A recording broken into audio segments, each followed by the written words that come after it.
எல்லா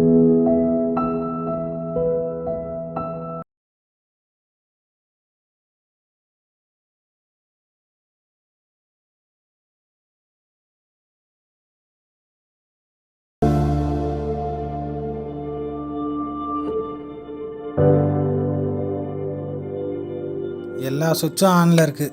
காலையில் ஃப்ரெண்ட்ஸ் வருவாங்கன்னு சொன்னான், இன்னும் படுத்திருக்கான். தம்பி எந்திரிப்பா, டைம் ஆயிடுச்சு.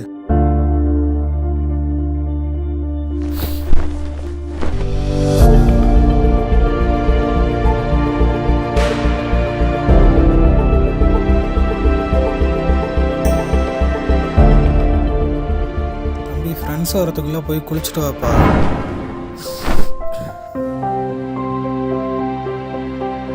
என்ன இவனுங்க இன்னும் கால் பண்ணாமல் இருக்கிறானுங்க?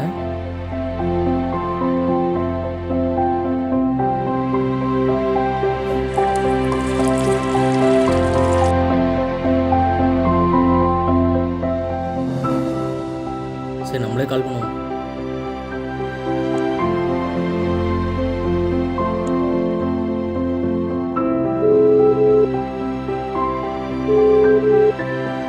எங்கடா இருக்கீங்க?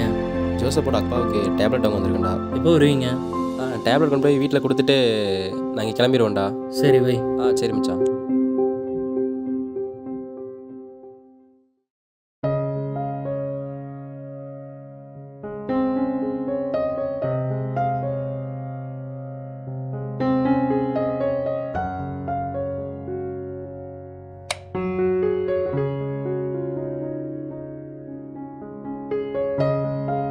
எதுக்கு எடுத்தாலும் கரண்ட் ஆஃப் பண்ணுறாங்க.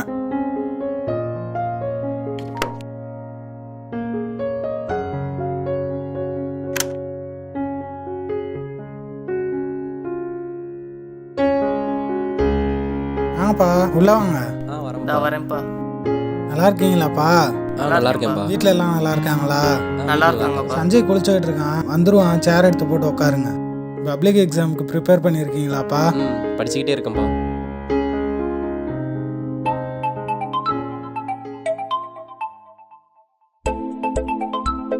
சொல்லுங்க அமுதவாணன், இன்னைக்கு ஹியரிங்லாம் எப்படி போச்சு? 26ஆம் தேதி வழக்கை ஒத்தி வச்சிருக்காங்க. கேஸ் விஷயமா நம்ம பசங்களை மீட் பண்ணணும். கண்டிப்பா. இந்த ஆகாவளி நம்மள வர சொல்லிட்டு குளிக்க போயிருக்கு. எப்படா வந்தீங்க? இப்போதான் மச்சான் வந்தோம். இந்த வாரம் சண்டே 24 நம்ம மீட் பண்ணலாம். நம்ம பசங்களுக்கு இன்ஃபார்ம் பண்ணிடு. Okay. Okay Asha, bye. Okay bye. ஐயோ, ஃபோனை வச்சிட்டாரா? இனிமேல் ஆரம்பிச்சிருவாரு. என்ன கோர்ஸ் எடுத்து என்னப்பா படிக்க போற? நான் பிஎஸ்சி கம்ப்யூட்டர் சயின்ஸ் எடுத்து சாஃப்ட்வேர் இன்ஜினியர் ஆக போகிறேன்ப்பா. சரிப்பா. லோகேஷ், நீங்கள் என்னப்பா பண்ண போறீங்க? நான் அக்ரி எடுத்து விவசாயம் பண்ணலான்னு இருக்கேன்ப்பா. சூப்பர்ப்பா. சஞ்சய், நீ என்னப்பா பண்ண போற? என்ன பண்ணுறதுனே தெரியலப்பா, ஒரே குழப்பமாக இருக்குது. இதுலேருந்து எப்படி தப்பிக்கிறது? கரண்ட் வந்துருச்சு. சரி, இதுதான் சாக்கு. போய் கேட்டுருவோம். அப்பா பசிக்குது, சாப்பிட போகலாமா? சரிப்பா, எல்லாம் சாப்பிட போவோம். சரிப்பா. தம்பி வாங்க, உள்ள வந்து உட்காருங்க.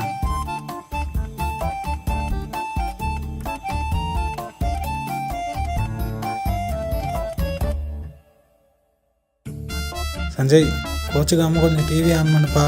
சரி வாப்பா.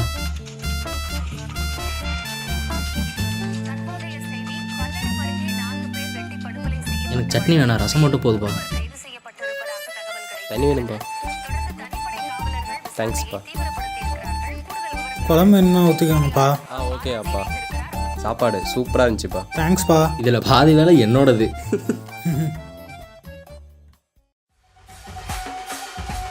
ஒரே நிமிஷம் ஃபோன் பேசிக்கிறேன். சரி, பேசுப்பா.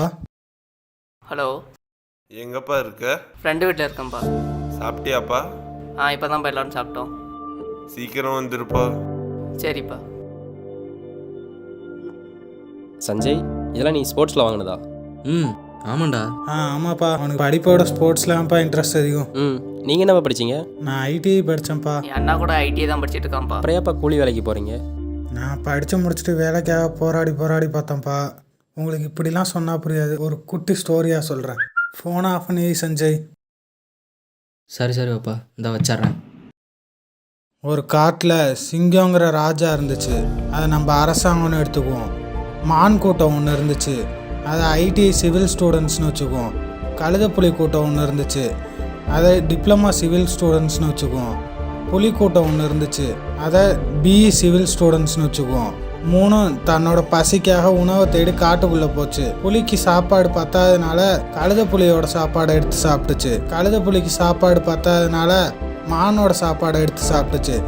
மான் போய் சிங்கத்துக்கிட்ட முறையிட்டுச்சு. சிங்கம் இந்த மாதிரி சின்ன பிரச்சனையெல்லாம் என்கிட்ட கொண்டு வராத அப்படின்னு சொல்லி அலட்சியமாக்கிருச்சு. சிங்கம் காட்டை சுற்றி பார்க்க கிளம்ப மான் கூட்டத்தை காணோன்னு பக்கத்தில் இருக்க சிங்கத்துக்கிட்ட கேட்க அந்த சிங்கம் பசியில் மான் கூட்டம்லாம் செத்துருச்சுன்னு சொல்ல அதையும் கண்டுக்காமல் சிங்கம் காட்டை சுற்றி பார்க்க கிளம்பிருச்சு.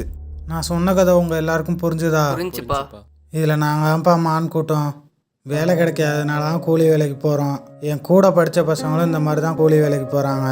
அப்போயும் முயற்சியை கைவிடாமல் கேஸை போட்டு கேஸ் நடத்திக்கிட்டு தான் இருக்கும். இப்போ வந்த கால் கூட கேஸ் சம்மந்தமாக தான் வந்துச்சு. இப்போல்லாம் படித்த படிப்புக்கே வேலை கிடைக்கிறது இல்லை. அதான் நானே விவசாயம் பண்ணலான்னு இருக்கேன்ப்பா. நீ எடுத்திருக்க முடிவு கரெக்டு தான் லோகேஷ். ஆனால் படித்தாதான் மதிப்பாங்க யாராக இருந்தாலும். அதனால படிப்பை மட்டும் நிறுத்திடாத.